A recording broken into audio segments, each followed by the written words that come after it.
हमारे सारे साथी इसमें एकजुट हैं और हम सब मिलकर आने वाले समय में इस मुद्दे को लेकर न्यायपूर्ण तरीके से इसका निपटारा हो, उसका पूरा प्रयास करेंगे। मैं ये भी कहना चाहती हूँ कि जिले के प्रशासन को चाहिए कि वो धरना स्थल पर आकर बात करें। जिले का प्रशासन और प्रशासनिक अधिकारी, उनका प्रथम दृष्टया काम ही ये होता है कि वो लोगों की आवाज को सुने और उसको शांतिपूर्ण चलने वाले एक आंदोलन की आवाज को आकर के धरना स्थल पर सुने। लेकिन मैं ये भी साथ में कहना चाहती हूँ कि केवल यहाँ आकर बात सुनने भर तक की बात नहीं है। एक डेडलाइन देना चाहिए प्रशासन को कि आखिर कब तक ये न्याय मिलेगा, आखिर किस दिन तक मुआवजा मिलेगा, आखिर किस दिन तक घरों की वैकल्पिक व्यवस्था होगी, आखिर किस दिन तक कागजात मिलेंगे, आखिर ट्रीटमेंट के लिए जो पैसों की जरूरत है उसके लिए क्या किया जाएगा।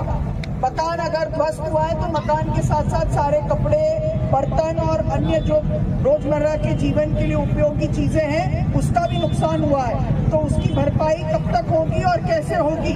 ये सारी चीजों पर प्रशासन को खुलकर अपनी बात रखनी चाहिए।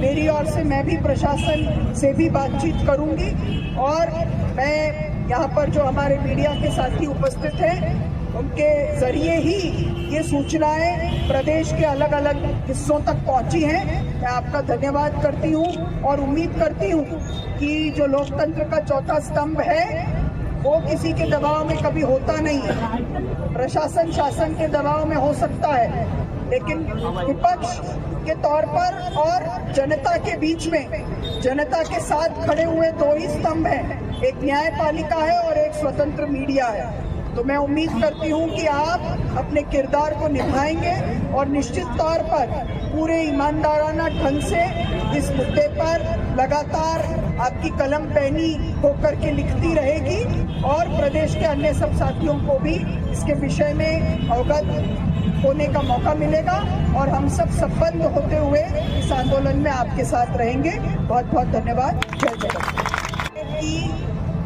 जितने भी लोग जिनका इलाज चल रहा है, दो तरह का इलाज है। एक वो लोग हैं जिनको की अभी जरूरत थी इलाज की और ईश्वर से कामना है कि वो जल्दी ही स्वस्थ हो जाएं, और अगर उनको ऐसा उनका इलाज है जिसमें उनको कम से कम 3 महीने से लेकर 6 महीने 1 साल तक जरूरत पड़नी है फॉलोअप ट्रीटमेंट की, चेकअप की, तो उसकी व्यवस्था प्रशासन क्या करने वाली है इसका भी खुलासा होना चाहिए।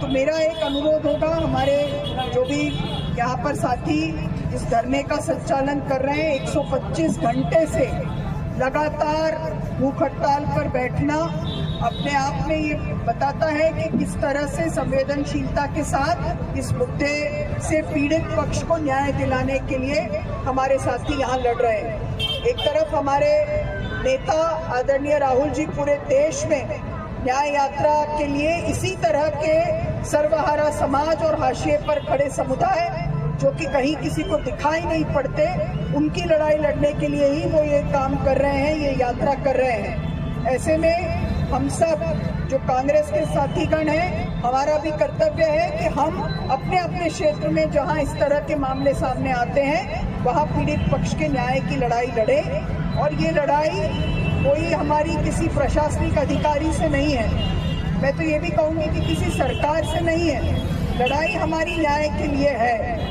लड़ाई हमारी अन्याय के खिलाफ है। हम तो ये मानना चाहते हैं कि प्रदेश की नई चुनी हुई सरकार जिसको 2/3 बहुमत मिला है वो जरूर पीड़ितों के साथ न्याय करेगी। हम ये मानना चाहते हैं। हम चाहते हैं कि प्रदेश की सरकार जिम्मेदारी के साथ इस काम को करे, जिम्मेदारी के साथ नैतिक दायित्व समझकर अपने कर्तव्य का वहन करे।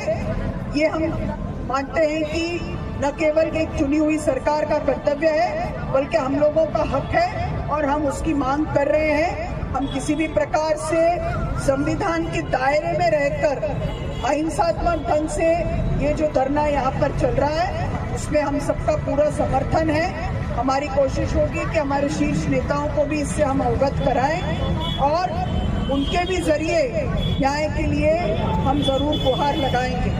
यहाँ पर हमारी जो लड़ाई है वो किसी व्यक्ति के खिलाफ नहीं है, लेकिन एक व्यवस्था जो कि गरीबों की अनदेखी करे या फिर पीड़ित पक्ष के साथ आकर खड़े होने के बजाय उसकी लीपापोती करने की कोशिश करे, उस व्यवस्था से हमारी लड़ाई है और उस व्यवस्था से लड़ना हमारा कर्तव्य भी है। मुझे विश्वास है कि जैसे यहाँ के हमारे चुने हुए जनप्रतिनिधि ने विधानसभा में स्थगन प्रस्ताव रखा, आप लोगों की मांगे वहाँ पर रखी, उसके कारण निश्चित तौर पर एक दबाव प्रशासन पर पड़ा होगा। जिला कांग्रेस कमेटी और हमारे अन्य संगठन के साथी हमारे पूर्व नगरपालिका के अध्यक्ष आदरणीय हेमंत भाई ने और अवनी जी ने मिलकर जिस तरह से मकानों को जो उसी दिन बुलडोजर चलाकर तोड़ने की साजिश हुई, तो रात को 2 बजे तक धरने स्थल पर बैठकर उस प्रक्रिया को रोका। हम सब हमारे ऐसे साथियों पर फख्र करते हैं और विश्वास करते हैं कि आने वाले समय में इस लड़ाई में जिस तरह से भी हमको सहयोग करना